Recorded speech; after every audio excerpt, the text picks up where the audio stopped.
Evolve పదం meaning ఏంటి? లవ్‌ని తిరగేస్తే అన్న సంగతి అర్థమైంది కానీ, but what is the meaning of evolve? Is there any specific meaning? Yeah! English dictionary కూడా ఇవాల్వ్ అనే పదంకి అర్థం లేదు. ఆబ్వియస్లీ తెలుగులో అస్సలు లేదు. సో ఈ స్టోరీ పరంగా స్టోరీని క్లైమాక్స్లో స్టార్ట్ చేసి ఆరిజిన్లో ఎండ్ చేసి రివర్స్లో స్టోరీ చెప్పినందుకు ఇది లవ్ స్టోరీ. లవ్ గురించి అయిన స్టోరీ అవ్వడం వల్ల లవ్ స్టోరీ కాదు, story about love, but it's not a love story. It's not a love story, story about love. Yeah, a story about a person who had some problem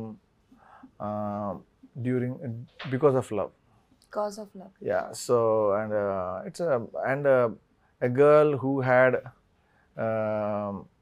certain take on love. దానికే ఆ డైరెక్షన్లో తను వెళ్తే తను face చేసిన problems అది మేము రివర్స్లో చెప్పాం. రివర్స్లో చెప్పడం వల్ల సినిమా పేరు కూడా రివర్స్లో పెట్టాను. అందుకని ఈవోల్ అని పెట్టాను. ఓకే. సో బేసికల్గా నేను అంటే మార్నింగ్ నుంచి చాలా ఇంటర్వ్యూస్లో మీరు మాట్లాడడం నేను విన్నాను.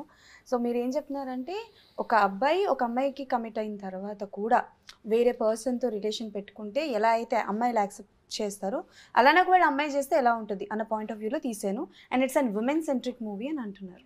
ఎలా ఉంటుంది కాదు, ఆ అబ్బాయి చేస్తే మీరు అన్నది చాలా the way you said is being a girl, sorry, I mean you said women accept చేస్తారు అన్నారు, బట్ సేమ్ థింగ్ మేల్ యాంగిల్లో చూస్తే చాలా మంది ఆ పదం చెప్తేనే ఎందుకు యాక్సెప్ట్ చేస్తావు అని అడతారు.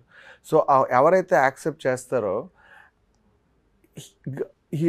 Every man should be like that అంటాను. అమ్మాయిలు are more intelligent, men also should think like them అని నా ఉద్దేశం. ఓకే.